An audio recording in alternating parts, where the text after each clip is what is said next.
Well, here it is. It's alive for at least one more week. I have some things coming up that I think will make good content, so I'm keeping the vlog alive. So this is essentially just kind of a life support video, I guess. It's funny, I tend to do these a lot on Friday nights, and when I get home on Friday nights from work, it's very much like, when a marathon runner, like right when they cross the finish line, they just kind of like everything just they just kind of collapse in a heap of exhaustion. That's essentially what happens every Friday night when I get home and I put all my stuff away and I'm finally just like I'm home and I don't have to do anything else. So it's kind of weird that I decide that's the best time to make a video when I'm physically and mentally exhausted the most each week. But whatever. Life support, yeah. It's here. So I guess that means 152 will be the next week. Yeah. Roll the thing.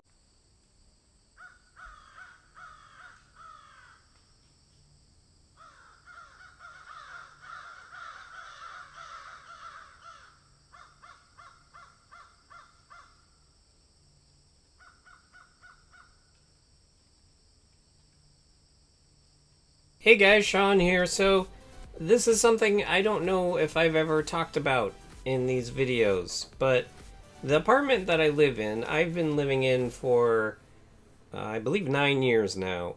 And in the 9 years that I've been living here, I have been getting mail for the woman who used to live here. And I still do to this day. In fact, recently, it's been getting a lot more because apparently the IRS is looking for her or something. I don't fully understand. I have tried on many occasions to get the post office to understand this person does not live here anymore, but it's just not working. And the most ironic thing about it is a majority of the mail that she gets is from the Postal Workers Union, because she apparently works for the post office, or apparently worked for the post office or something.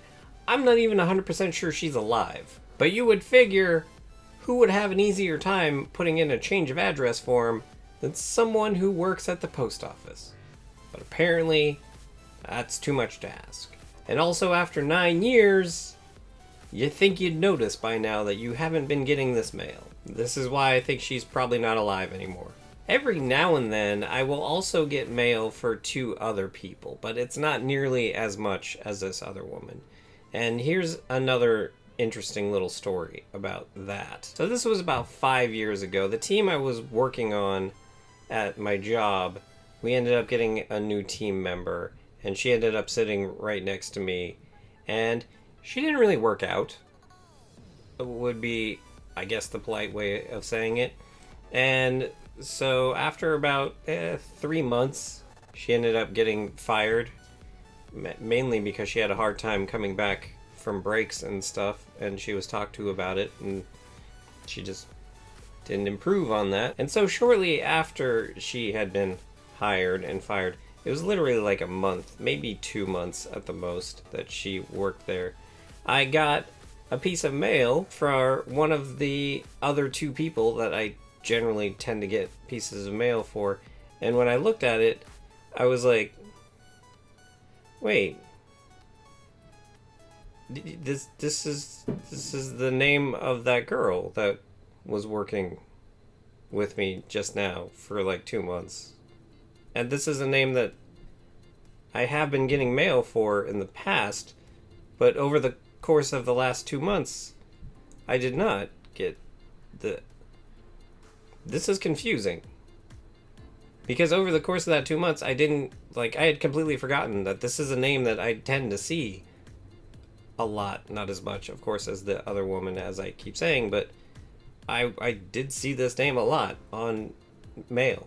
And I was like, well, that just has to be a coincidence of some kind, because there's no way.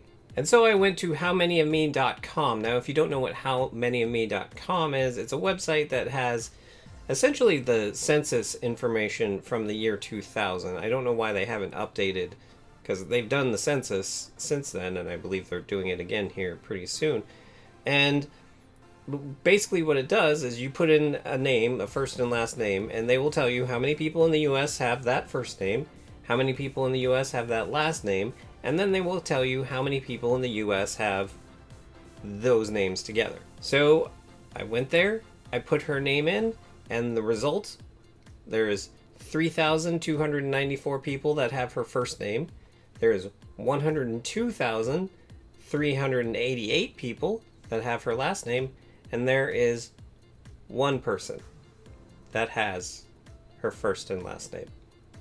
So for the first 4 years that I lived in my apartment, I would sporadically get mail for this one person who had this name. And then for a few months I didn't, to the point where I forgot about it. And then I started getting it again. But it just so happens that in that little window, this person was sitting directly next to me every day. I honestly don't know what I would have done had I been reminded of this fact while she was sitting next to me every day.